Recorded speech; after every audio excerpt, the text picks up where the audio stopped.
নমস্কাৰ, মোৰ ইউটিউব চেনেললৈ স্বাগতম জনাইছোঁ আৰু সেয়া জনাইছোঁ। ছাবস্ক্ৰাইব কৰিব, লাইক কৰিব আৰু কমেণ্ট কৰিব। এইখিনি কিন্তু নাপাহৰিব।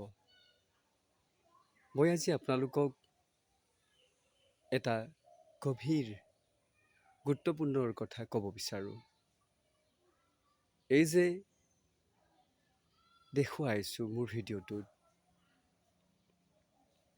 এই বাৰীখন আৰু তাৰ বাদেও যিবোৰ আমি কৰ্ম কৰি আছোঁ, চাফ চিকুণৰ পৰা আদি কৰি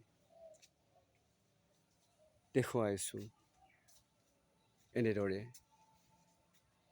মই এইটোৱে ক'ব বিচাৰোঁ যে পৃথিৱীত এইবোৰে আমাক শান্তি দিব পাৰিবনে?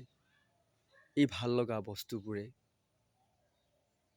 ভাল লগা মানুহবোৰে, ভাল লগা ঘৰটোৱে বা গাড়ী ঘোঁৰা টকা পইচাই আমাক শান্তি দিব পাৰিবনে? হয়তো মই জনাত খন্তেকীয়া কোনো কাহানিও আমাক শান্তি দিব নোৱাৰে।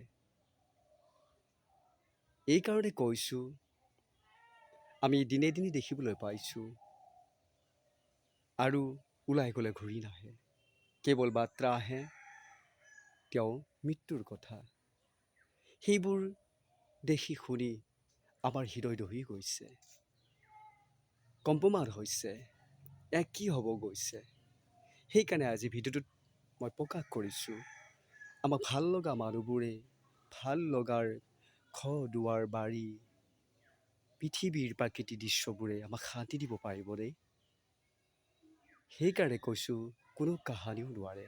খন্তেকীয়া আমি মাথো দুদিনৰ আলহী, কচুপাতৰ পানী যেনেদৰে পৰিলে পাবলৈ নাই, তদ্ৰূপ। সেয়েহে আজি ভিডিঅ'টোত মই আপোনালোকক প্ৰকাশ কৰিছোঁ যে কেৱল শান্তি আমি ক'ত পাম। হয়তো মই জনাত ভগৱানো আমাৰ দৰেই কিমান লুহু লাঞ্ছনা পাবলগীয়া হৈছিল। তেওঁতো পৃথিৱীত জন্ম হৈ মাকৰ লগত থকা নাছিল। মাকো কাৰাগাৰ বন্দী হ'বলগীয়া হৈছিল। সেইকাৰণে হয়তো আমাৰ জীৱশ্ৰেষ্ঠ মানৱ জাতিটোও কোনো কাহানিও শান্তি যেন ঘূৰাই নাপাব। আজি সকলোতে হাহাকাৰ আৰু তোলপাৰ লাগিছে। ইটোৱে যদি সিটোক কয়, তুমি লুণ্ঠনকাৰী, হত্যাকাৰী, প্ৰবঞ্চক,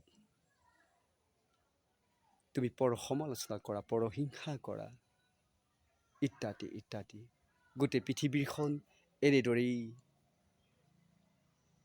ভাৰসাম্য হেৰুৱাই ইজনৰ সিজনৰ প্ৰতি বেয়া দৃষ্টিয়ে চাবলগীয়া হৈছে। সেইকাৰণে কৈছোঁ, আমি শান্তি ক'তোৱেই যেন নাপাম। যিদিনা এই পৃথিৱীৰ পৰা বিদায় ল'ম, সেইদিনাই হয়তো জানিম যে আমাৰ বোজা আজিৰ পৰা আৰু নাই। গতিকে যদি ভাল লাগে কথাখিনি, আপোনালোকে ভিডিঅ'টো সম্পূৰ্ণ চাব আৰু মোক লাইক এটা কমেণ্ট এটা কৰি দি যাব, ছাবস্ক্ৰাইব কৰিব। আৰু পুনৰ অন্য এটা নতুন ভিডিঅ' লৈ যাতে আপোনালোকক প্ৰেৰণ কৰিব পাৰোঁ, সেই আশাৰে আজি এই ভিডিঅ'ৰ পৰা বিদায় লৈছোঁ। ধন্যবাদ।